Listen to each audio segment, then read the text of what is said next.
शेतकऱ्यांसाठी 19 जूनच्या संध्याकाळच्या ठळक बातम्या.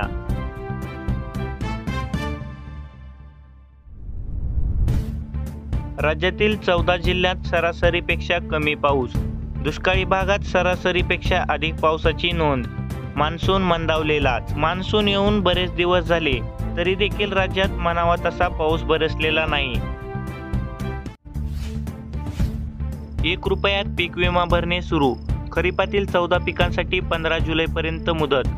पंतप्रधान पीक विमा योजनेअंतर्गत राज्यात खरीप हंगाम 2024 साठी पीक विमा भरण्याची सुरुवात झाली आहे. शक्तीपीठ महामार्गासाठी इंचभरही जमीन देणार नाही. शेतकऱ्यांचा कडाडून विरोध. आंदोलन उभारणार. केंद्रीय राज्यमंत्री खडसे यांच्याकडे कैफियत. केंद्रीय राज्यमंत्री रक्षा खडसे 18 जून रोजी हिंगोली दौऱ्यावर आल्या होत्या. पावसाची प्रतीक्षा. पेरणीची तयारी. अकोला जिल्ह्यात अद्यापही पेरणीयोग्य पाऊस झाला नाही. खरीप पिकांची MSP जाहीर करणार कधी? केंद्र सरकारच्या दीर्घदिरंगाईमुळे शेतकऱ्यांसमोर अडचणी. पेरणीच्या नियोजनाबाबत संभ्रम.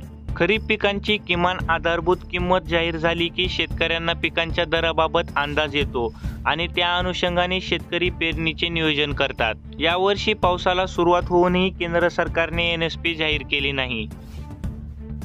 अशाच दररोज शेतीविषयक दैनंदिन नवनवीन बातम्या पाहण्यासाठी चॅनलला सबस्क्राईब करायला विसरू नका.